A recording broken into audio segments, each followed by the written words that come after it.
അംഗങ്ങളാക്കുക. അതിൽ ഒരാൾ പോലും ഒരു പ്രതിഷേധവും പറഞ്ഞില്ല. MLAയും MP യും ഡെപ്യൂട്ടി സ്പീക്കറുടെയൊക്കെ സാന്നിധ്യത്തിലാണ് ഈ ആക്ഷേപങ്ങളെക്കുറിച്ച് ചർച്ച വന്നത്. ആ കമ്മിറ്റിയുടെ തീരുമാനം അത് മുരളീധരൻ്റെ തീരുമാനമല്ല. HDSൻ്റെ തീരുമാനമാണ് കമ്മ്യൂണിറ്റി കിച്ചൺ നടത്താനും ഈ സ്ഥലം കയ്യേറ്റക്കാരെ നിർബന്ധമായിട്ട് അവിടുന്ന് മാറ്റി നിർത്തുവാനും. ആലപ്പുഴയിൽ അതിൻ്റെ സംവിധാനം ഉണ്ടാക്കിയിട്ടുണ്ട്. മറ്റുള്ള സ്ഥലങ്ങളെക്കുറിച്ച് ഇപ്പോൾ ആലോചിച്ചിട്ടില്ല. ഇപ്പോൾ ഉള്ളതിനൊന്നും ഞങ്ങൾ ഡിസ്റ്റർബ് ചെയ്യുന്നില്ല. പരാതി കിട്ടിയാൽ മാത്രം നടപടി സ്വീകരിക്കും. പിന്നെ മറ്റൊരു കാര്യം കൂടി ഉണ്ട്. അതായത് അവിടെ ഞാൻ പറയാം, അവിടെ ഇതുകൊണ്ട് ഈ രണ്ട് കൂട്ടർ ഒന്നായതിൻ്റെ കാരണം എന്താ അറിയോ? അവിടെയുള്ള ഈ ലാബിൽ, ആലപ്പുഴ മെഡിക്കൽ കോളേജിലെ ലാബിൽ അവിടെ ഈ ഒരു സംവിധാനമുണ്ട്, റീ ഏജൻറ്റ് എന്ന് പറഞ്ഞാൽ നമ്മൾ ഈ ഷുഗർ, പ്രഷർ ഇതൊക്കെ പരിശോധിക്കാൻ ഉപയോഗിക്കുന്ന ഇതാണ് അതിൻ്റെ ഒരു സൊല്യൂഷനാണ്. അപ്പോൾ അത് വാങ്ങുന്നില്ല. എന്നിട്ട് എന്ത് ചെയ്യുന്നു?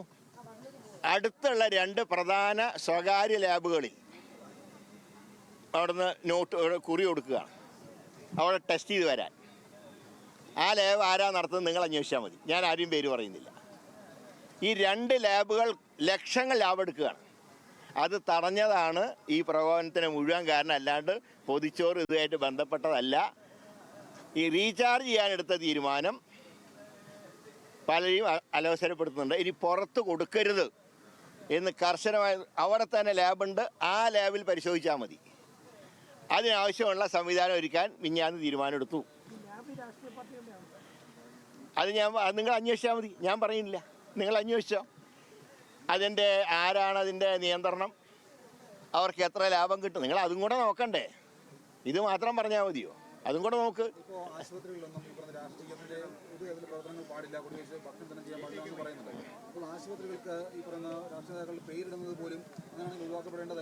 അവർ ഈ സ്ഥാനങ്ങൾ മുഖ്യമന്ത്രിമാർ, ദേശീയ നേതാക്കന്മാർ അവരുടെയൊക്കെ പേരിടുന്നത്. ഇപ്പോൾ EMSൻ്റെ പേരിട്ട് ആരെങ്കിലും വല്ല പരാതിയും പറഞ്ഞു?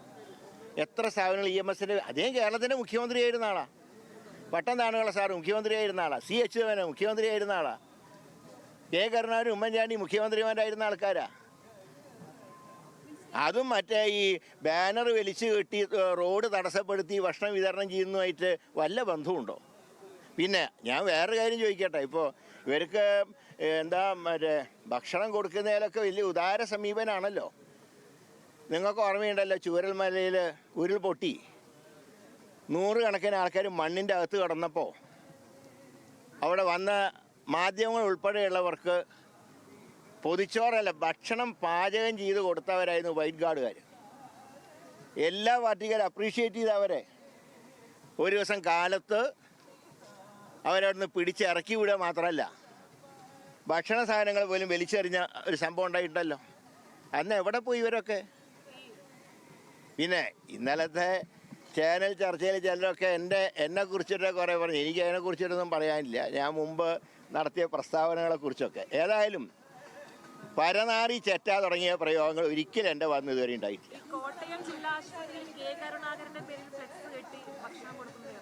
ഇത് ഞാൻ പറഞ്ഞല്ലോ, വഴി തടസ്സം എവിടെയെങ്കിലും ഉണ്ട് എന്ന് റിപ്പോർട്ട് ഞങ്ങൾക്ക് കിട്ടിയാൽ നടപടിയെടുക്കും ആരാണെങ്കിലും. കോട്ടയത്ത് ഇപ്പോൾ DYFIക്കാരൊക്കെ അവരുടെ ബോർഡ് വെച്ചിട്ട് ഭക്ഷണം വിതരണം ചെയ്യുന്നുണ്ടെങ്കിലും അവിടെ ഗതാഗതം തടസ്സപ്പെട്ടതായിട്ടോ സ്ഥലം കയ്യേറിയതായിട്ട് പരാതിയില്ല. അവിടെ ആക്ഷൻ ഇല്ലല്ലോ. ആലപ്പുഴയിൽ എന്തുകൊണ്ട് ആക്ഷൻ എടുത്തു?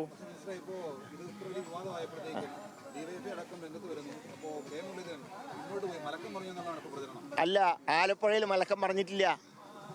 ആലപ്പുഴയിൽ എടുത്ത തീരുമാനമുണ്ട്. ആലപ്പുഴയിലാണല്ലോ ഞാൻ സ്റ്റേറ്റ്മെൻറ്റ് അറിയും. നിങ്ങളാണല്ലോ പിന്നെ ഇതിനൊക്കെ സ്റ്റേറ്റ് ലെവലിലാക്കി തന്നത്. ഞാൻ എപ്പോഴും പറഞ്ഞത് എന്താ, മറ്റിടങ്ങളിൽ ഇത് നടപടിയെക്കുറിച്ച് ഇപ്പോൾ ആലോചിച്ചിട്ടില്ല, അത് മുഖ്യമന്ത്രിയായിട്ട് ആലോചിക്കണം എന്ന് പറഞ്ഞു. നിങ്ങൾക്ക് ഓർമ്മയുണ്ടല്ലോ പറഞ്ഞ്. ഒന്ന് ആ പഴയ റീലൊന്നും ഇട്ടാൽ മതി. നിങ്ങൾക്ക് ഫ്ലാഷ് ബാക്ക് കാണിക്കാറുണ്ടല്ലോ ധാരാളം, അതൊന്ന് കാണിക്കും.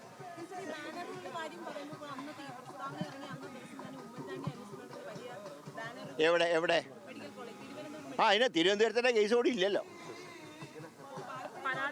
ഇപ്പോൾ ആലപ്പുഴയിലാണ് ഈ പരാതി. സ്ഥലം കയ്യേറി, ഞാൻ ആ കടി വരെ ഇട്ട് വന്നു. സ്ഥലം കയ്യേറി നടക്കില്ല. 2 കൂട്ടരുണ്ട്. അതാണ് ഇപ്പോൾ സുരേന്ദ്രനും പിണറായിക്കും ഒരേ ഭാഷയല്ലേ. ഒരു കോൺഗ്രസ് നേതാവിൻ്റെയും BJP നേതാവിൻ്റെയും ഒരു പ്രസ്താവന വന്നാൽ സഖ്യം എന്ന് പറഞ്ഞിട്ട് കാണിക്കുന്നതല്ലേ. ഇപ്പോഴെന്തായി?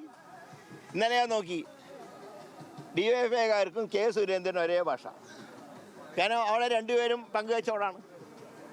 ഇനിയും കുറേ കാര്യങ്ങൾ പുറത്തു വരും. അതുകൊണ്ടാണ് നമ്മളെ ആക്രമിക്കുകയാണ്. എനിക്കതൊന്നും ഒരു പ്രശ്നവുമില്ല. ഇതൊന്നും കണ്ടു പേടിക്കുന്ന ഒരാളല്ല ഞാൻ. തീർച്ചയായിട്ടും തുടങ്ങും. തുടങ്ങുമെന്ന് പറഞ്ഞാൽ തുടങ്ങും. മറ്റ് സ്ഥലങ്ങളിൽ തുടങ്ങാനുള്ള സംവിധാനങ്ങളായിട്ടില്ല. അത് വരുമ്പോൾ അന്ന് നോക്കാം. പിന്നെ അവിടെ നിന്ന് പരാതി കിട്ടിയിട്ടില്ല. പരാതി കിട്ടിയാൽ നടപടിയെടുക്കും. എനിക്ക് അല്ലെങ്കിൽ അടുത്ത ആഴ്ച ഒന്ന് ഡൽഹിയിൽ പോകണം. കേന്ദ്ര ആരോഗ്യമന്ത്രിയെ കണ്ട് കേരളത്തിന് കുറച്ച് കേന്ദ്ര ഫണ്ട് കിട്ടാനുണ്ട്. അതിന് ഏതായാലും ഞാൻ പോകുന്നുണ്ട്. അല്ല, ഞാൻ ഈ കളിയിൽ അധികം താല്പര്യം എടുക്കാറില്ല. മറ്റൊന്നും കൊണ്ടല്ല, എനിക്ക് ഫുട്ബോൾ ഇഷ്ടമാണ്. പക്ഷേ നമ്മുടെ രാജ്യത്തിന് ടീമില്ലാത്തതുകൊണ്ട് മറ്റ് രാജ്യങ്ങളുടെ ഈ കളി കാണുന്നതിന് എനിക്ക് അത്ര വലിയ താല്പര്യമില്ല. പക്ഷേ ഞാൻ നേരത്തെ ഒരു ചാനലിനോട് ഞാൻ പറഞ്ഞിരുന്നു, മെസ്സിയുടെ മാജിക്ക് കണ്ട് ഫൈനൽ ജയിക്കണം എന്നില്ല. അത് എനിക്കത് മലയാളം ചാനലിനെ ഒറ്റ ചാനലിനെ കൊടുത്തിട്ടുള്ളൂ. മെസ്സിയുടെ കഴിവ് കണ്ട് ഫൈനൽ ജയിക്കുമെന്ന് പറയാൻ പറ്റില്ല. ഇത് രാഷ്ട്രീയം പോലെയാണ്, എന്തും സംഭവിക്കാം. അപ്പോൾ അത് സ്വാഭാവികമായിട്ടും സ്പെയിൻ നന്നായി കളിച്ചു, സ്പെയിൻ നേടി. അത് അങ്ങനെയൊന്നും നോക്കിയിട്ട് കാര്യമില്ല. ജയിക്കുന്ന ടീമിനെ അംഗീകരിക്കണം. അത് നമ്മൾ ഈ ഇലക്ഷൻ തോൽക്കുമ്പോൾ പറയുമല്ലോ, അവിടെ മറ്റേ ബൂത്ത് കയ്യേറി അവിടെ ആളില്ല എന്നൊക്കെ പറയുന്നത്. കളി ജയിച്ചു, സ്പെയിൻ നന്നായി കളിച്ചു, അവർ ജയിച്ചു. അതിനെ സ്പോർട്സ്മാൻ സ്പിരിറ്റിൽ എല്ലാം കാണണം. രാഷ്ട്രീയത്തിന് സ്പോർട്സ്മാൻ സ്പിരിറ്റിൽ കാണുന്നുള്ള അഭിപ്രായക്കാരനാണ് ഞാൻ.